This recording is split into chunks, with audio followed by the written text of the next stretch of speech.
nggak sih kamu punya gambar CAD dan ingin memindahkannya ke Revit, tapi harus membuat grid satu persatu? Dengan tools ini, kamu bisa membuat grid secara otomatis berdasarkan layer CAD yang kamu import ke Revit.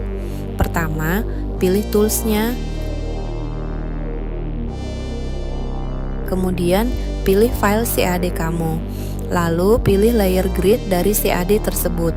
Setelah itu, atur grid name convention, kemudian klik generate.